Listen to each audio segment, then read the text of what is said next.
मोदी जी का फैक्टर भी अब फ्लॉप हो गया है और मोदी जी का जो फैक्टर था वो डाउन होता चला जा रहा है। उसके पीछे रीज़न है क्योंकि मोदी जी भी अपनी स्पीचों के अंदर धर्म के आधार पर वोट को मांगने का काम कर रहे हैं। मंगलसूत्र पे आ गए। अगर तो हम ये कहना चाहते हैं ये देश सबका है, ये किसी एक का नहीं है। ये एक गुलदस्ता है, उसमें से एक फूल भी निकाल दोगे तो गुलदस्ते की महक कम हो जाएगी। ये गुलदस्ता है, इसको इसी तरीके से कायम रहने दें और इसको इसी से चलाएं। वोट मांगना है अपने काम के आधार पर मांगिए। जैसे कि इंडियन एयरलाइंस अपना काम आज गिनवा रहा है। राहुल गांधी ने कहा कि हम महिलाओं के अकाउंट में 1 लाख रुपए ट्रांसफ़र करेंगे। केजरीवाल जी ने कहा दिल्ली के अंदर जिस तरीके से काम करा है एजुकेशन के ऊपर, शिक्षा के ऊपर केजरीवाल जी काम कर रहे हैं। तो ऐसे ही केजरीवाल जी ने कहा है कि अगर इंडियन एयरलाइंस की सरकार बनती है तो हम दिल्ली मॉडल पूरे हिंदुस्तान के अंदर लागू करेंगे। उनके आने से देखिए एक माहौल बन गया है दिल्ली के अंदर, जहां हम 3 से 4 सीटें जीत रहे थे पहले, अब हम 7 सीटों पे आ गए हैं। केजरीवाल जी के आने से ना बहुत फ़र्क पड़ा है वोटर के ऊपर भी और सियासत के ऊपर भी। 400 पार का नारा कहने में बहुत अच्छा है, पर जब गिनती होगी ना तो जब आपको भी पता चलेगा और जनता को भी पता लगेगा। आरोप नहीं, ये सब फैक्ट है। आरोप नहीं, सब फैक्ट है। सब मीडिया, सोशल मीडिया के माध्यम से हम भी जागरूक हो गए। मीडिया नहीं दिखा पा रही, मीडिया नहीं दिखा रही है। आप लोग जितने भी सोशल मीडिया के जो चैनल हैं, मैं उनको सैल्यूट करना चाहता हूँ कि वो लोगों के बीच जाकर लोगों की सच्चाई को दिखा रहे हैं। तो चांदनी चौक लोकसभा सीट है ये, और ये सीट बहुत अच्छी सीट मानी जाती है। यहाँ पर हर धर्म के, हर वर्ग के लोग यहाँ रहते हैं, क्योंकि यहाँ पर फतेहपुरी पे चारों धर्मों के मानने वाले लोगों की यहाँ पर जगहें हैं। सबकी आस्था से जुड़े हुए लोग यहाँ रहते हैं और यहाँ का चुनाव भी बहुत अच्छे तरीके से चल रहा है और आगे भी अच्छे तरीके से जाएगा। रही बात मटिया महल विधानसभा की, मटिया महल विधानसभा के अंदर आप अभी खड़े हैं। यहाँ से जो माननीय विधायक हैं शोएब इकबाल साहब, वो भी हर वर्ग को अपने साथ जोड़कर चलते हैं। इसी वजह से वो आज तक शोएब इकबाल साहब अपनी लीडरशिप को कायम रखे हुए हैं। उसके बाद उनके बेटे आते हैं डिप्टी मेयर दिल्ली के आले मोहम्मद इकबाल साहब। उन्होंने भी बहुत बेहतरीन तरीके से अपनी यहाँ पर छवि काम के आधार पर बनाई हुई है जनता के बीच में। अच्छा जी, 2 बार जो है हर्षवर्धन जो है यहाँ के सांसद रहे हैं, कैसा काम रहा, जनता से कितना संपर्क में रहे, वो कितना काम किया जनता के? देखिए, मैं आपको एक बात ये कहना चाहूँगा, डॉक्टर हर्षवर्धन जी यहाँ सिर्फ ईद पर नज़र आए या कोई त्यौहार हुआ या किसी का फंक्शन हुआ तो जब नज़र आए, अदरवाइज़ वो सड़क पर कहीं भी नज़र नहीं आए। ना ही उनका कोई काम नज़र आया, ना ही उनका कोई प्रचार नज़र आया। इसी वजह से हो सकता है कि उनकी जो पार्टी से उनका टिकट कटा है, उसके पीछे की वजह यही हो सकती है। अभी जो है परवीन खंडेलवाल खड़े हैं जेपी अग्रवाल के सामने, कैसे देखते हैं, कैसे कितना वो जनसंपर्क कर पा रहे हैं लोगों के साथ, या लोग कितना पसंद कर रहे हैं उनको? परवीन खंडेलवाल जी, उनका भी एक बार राउंड हुआ था यहाँ, उसके बाद यहाँ हमारे इलाके में नज़र नहीं आए वो, ना ही कोई उनकी टीम नज़र आई है। जयप्रकाश अग्रवाल जी का यहाँ पर चल रहा है क्योंकि साझा कैंडिडेट है। आम आदमी पार्टी और कांग्रेस पार्टी, इंडियन एलायंस मिलकर यहाँ से इस सीट के ऊपर पूरी ताकत लगाए हुए हैं और यहाँ पर उनके कैंपेनिंग जगह जगह घर घर हो भी रही है, डोर टू डोर। माननीय विधायक शोएब इकबाल साहब के सरपरस्ती के अंदर ये काम यहाँ पर चल भी रहा है। और जैसे कि आप देख सकते हैं कि आज यहाँ मीटिंग रखी गई है। तो आप कह रहे हैं कि जो हर्षवर्धन है वो कभी नजर नहीं आया, या नजर भी आए तो सिर्फ त्यौहार के? देखिए, सिर्फ त्यौहार के, ये मैं कोई उन पर झूठा एलिगेशन नहीं लगा रहा, ये बिल्कुल साफ मैं कह रहा हूँ। आप भाजपा में तो मोदी चेहरा पे, मोदी फैक्टर पे, देखिए मोदी जी का फैक्टर भी अब फ्लॉप हो गया है। आज आप देखिए आज 4th राउंड की जो वोटिंग चल रही है उसमें भी गिराफ गिर रहा है और 1st, 2nd, 3rd के अंदर भी गिराफ गिरा है और मोदी जी का जो फैक्टर था वो डाउन होता चला जा रहा है। उसके पीछे रीज़न है क्योंकि मोदी जी भी अपनी स्पीचों के अंदर धर्म के आधार पर वोट को मांगने का काम कर रहे हैं। मंगलसूत्र पे आ गए। आज देखा होगा आपने, अमित शाह जी ने एक कॉमन सिविल कोड के ऊपर भी आज अपनी स्पीच दी है, उसके ऊपर आ गए। तो हम ये कहना चाहते हैं ये देश सबका है, ये किसी एक का नहीं है। ये एक गुलदस्ता है, उसमें से एक फूल भी निकाल दोगे तो गुलदस्ते की महक कम हो जाएगी। ये गुलदस्ता है, इसको इसी तरीके से कायम रहने दें और इसको इसी से चलाएं। वोट मांगना है अपने काम के आधार पर मांगिए।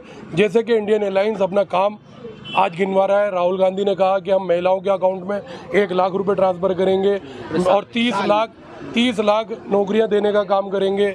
जिस तरीके से राहुल गांधी ने अपनी स्पीच दी है, केजरीवाल जी ने कहा दिल्ली के अंदर जिस तरीके से काम करा है एजुकेशन के ऊपर, शिक्षा के ऊपर केजरीवाल जी काम कर रहे हैं। तो ऐसे ही केजरीवाल जी ने कहा है कि अगर इंडियन एयरलाइंस की सरकार बनती है तो हम दिल्ली मॉडल पूरे हिंदुस्तान के अंदर लागू करेंगे और करवाएंगे अपने साथी जितने। लेकिन गठबंधन की बात कर रहे हैं, इंडिया गठबंधन की, लेकिन मोदी जी 400 पार का नारा दे रहे हैं, अमित शाह भी बोल रहे हैं। देखिए मैं आपको एक बात बताऊं, नारा देने को तो 543 सीटें हैं, उनको आप कह दो कि हम 543 जीत रहे हैं। अभी चांदनी चौक से निर्दलीय लोग भी खड़े हो रहे हैं, वो कह रहे हैं हमारे को बहुत अच्छा वोट बढ़ रहा है, और जब गिनती होती है तो 20, 30, 50 वोटों पर वो सिमट कर रह जाते हैं। 400 पार का नारा कहने में बहुत अच्छा है, पर जब गिनती होगी ना तो जब आपको भी पता चलेगा और जनता को भी पता लगेगा। और 400 पार की मैं आपको एक बात और बता दूं कि 400 पार के नारे थे, अब मोदी जी कहीं इतना नारा उसको ले नहीं पा रहे हैं, क्योंकि फर्स्ट, सेकंड, थर्ड, फोर्थ आज भी जो पोलिंग हुई है उसका असर आज नज़र आया है। फोर्थ 3 राउंड की पोलिंग बची है, अब उसके ऊपर देखिए आगे और क्या होता है, क्योंकि पोलराइजेशन पूरे तरीके से किया जा रहा है और करने की कोशिश की जा रही है, पर जनता जागरूक है। जनता आज अपने जो उनके मूल अधिकार हैं, जो उनके मुद्दे हैं, उसके ऊपर जनता वोट देना चाह रही है। जनता चाहती है बिजली, पानी, एजुकेशन, स्वास्थ्य और नौकरियां, जॉब, और जो ये जितने भी जनता से जुड़े हुए मुद्दे हैं उसके ऊपर जनता वोट दे रही है आज, और इसी वजह से इंडियन एलायंस को भारी सीटें आने जा रही हैं। 4 चरण के जो मतदान होने के बाद जो है लगातार जो दिल्ली की जो सरगर्मियाँ, चुनावी सरगर्मियाँ जो तेज़ होती जा रही है, तो क्या लगता है दिल्ली के मुख्यमंत्री अरविंद केजरीवाल जो जेल में थे, उनको ज़मानत, अंतरिम ज़मानत मिली है, फिर उनको जाना है, तो उनका आना कैसा लगता है आपको? उनके आने से देखिए एक माहौल बन गया है दिल्ली के अंदर, जहाँ हम 3 से 4 सीटें जीत रहे थे पहले, अब हम 7 सीटों पे आ गए हैं। अब हम 7 सीटें जीत रहे हैं यहाँ से। लेकिन आप लोग पहले कह रहे थे कि 7 जीत, अब भी 7 जीत रहे हैं, और अब भारी अंतर से जीत रहे हैं, अच्छे मार्जिन से जीत रहे हैं। केजरीवाल जी के आने से ना बहुत फ़र्क पड़ा है वोटर के ऊपर भी और लोग सियासत के ऊपर भी। और आपने देखा होगा केजरीवाल जी ने अभी कहा भी है कि अगर ये लोग आ गए तो यूपी के अंदर योगी आदित्यनाथ जी का 2 महीने बाद विदाई तय है। तो इस तरीके से आपको मालूम है कि सिर्फ 2 जनों के इर्द गिर्द ही भारतीय जनता पार्टी की सियासत घूम रही है, एक नरेंद्र मोदी जी और एक अमित शाह जी। इन 2 के अलावा आप मुझे कोई तीसरा चेहरा बता दीजिए जो पूरे हिंदुस्तान के अंदर इनके टक्कर के ऊपर हाईलाइट हुआ हो। इन 2 के अलावा कोई तीसरा चेहरा नहीं है जो प्रचार में भी हो या किसी और मीडिया के ऊपर भी हो या कहीं और भी जनता के बीच में कोई तीसरा फेस नजर नहीं आ रहा। भाजपा के पीछे तो आरएसएस की ताकत होती है, वो बड़ा समर्थक। मैं आपको एक बात और बताऊं, आपने बहुत अच्छा क्वेश्चन किया। आरएसएस की जो ताकत थी, अब आरएसएस की ताकत भी जो हमें सोशल मीडिया के माध्यम से पता चल रहा है, सोशल मीडिया के माध्यम से जो पता चल रहा है कि आरएसएस की ताकत भी मोदी जी के साथ इतनी नहीं है जैसे कि 2014 के इलेक्शन में थी या 2019 में थी।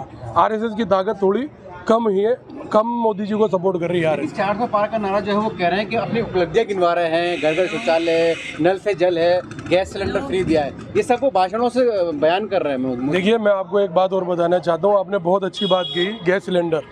मोदी जी ने, आपने देखा होगा अभी जो कुछ राज्यों के अंदर विधानसभा इलेक्शन हुए थे तो उसमें मोदी जी का एक डायलॉग था कि अगर मेरी माँ बहनें जब वोट डालने जाएं तो वो अपने सिलेंडर को नमस्कार कर कर जाएं। तो आज मैं कहना चाहता हूँ आपके माध्यम से कि क्या उस परिस्थिति में और आज की परिस्थिति में अंतर है। आज वही सिलेंडर 1100-1200 रुपये का है, उस टाइम भी 1100-1200 का था। 2014 के अंदर सिलेंडर मात्र 400 रुपये का मिलता था, 500 रुपये का मिलता था, आज 1100 का हो गया, 1200 का हो गया।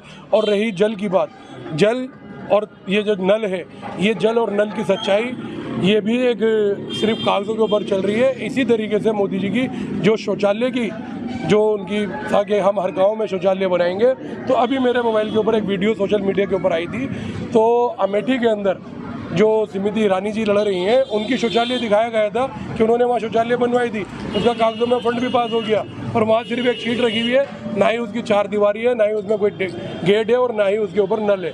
तो ये तो यहाँ फ्लॉप हो रही है। कहने को वादे और लोगों को गुमराह करने के लिए तो बहुत सारी चीज़ें होती हैं। ये भी एक उपलब्धि में ये भी कह रहे हैं कि 80 करोड़ लोगों को जो राशन दिया है, 25 करोड़ लोगों को। बहुत अच्छा क्वेश्चन पूछा आपने। मोदी जी कहते हैं कि हम हिंदुस्तान से गरीबी को हटा रहे हैं, और हमने सन 2014 से जब से हमारी सरकार बनी तो हमने गरीबी रेखा से बहुत लोगों को ऊपर कर दिया। तो 80 करोड़ लोग जिनको आज आप 5 किलो राशन के ऊपर लाइनों में लगा दिया आपने, तो कहाँ गरीबी दूर हुई? आप ये बताइए ना। 80 करोड़, और हमारे देश की आबादी कितनी है? 140 करोड़ की आबादी के अंदर भी। लेकिन मोदी जी कहते हैं 60 करीब जो है, तकरीबन जो 60 करोड़ लोगों को गरीबी रेखा से ऊपर उठाया है। कहाँ तो से उठाया है? वहाँ तो मोदी सिर्फ का अडानी दावा जी कर- हैं, अडानी जी हैं, अंबानी जी हैं और कुछ चंद पूंजीपति लोग हैं जिनको उन्होंने ऊपर उठाया है। आप बताइए कितने लाख करोड़ रुपया बैंकों का अपने दोस्तों का मोदी जी ने माफ़ किया है, किस आधार पर किया? लेकिन अब तो आरोप लगा रहे हैं कांग्रेस के ऊपर। आरोप नहीं, ये सब फैक्ट है। आरोप नहीं, सब फैक्ट है। सब मीडिया, सोशल मीडिया के माध्यम से हम भी जागरूक हो गए। मीडिया नहीं दिखा पा रही, मीडिया नहीं दिखा रही है। आप लोग जितने भी सोशल मीडिया के जो चैनल हैं, मैं उनको सल्यूट करना चाहता हूँ कि वो लोगों के बीच जाकर लोगों की सच्चाई को दिखा रहे हैं। सोशल मीडिया के लोग, सोशल मीडिया आप यूट्यूब के ऊपर देखिए, सोशल मीडिया के ऊपर बिल्कुल फैक्ट दिखाया जा रहा है, जो सच्चाई है वो दिखाई जा रही है। और आज मैं आपको बता दूं, सोशल मीडिया को ज़्यादा देखना पसंद कर रहे हैं दूसरा मीडिया के अकॉर्डिंग।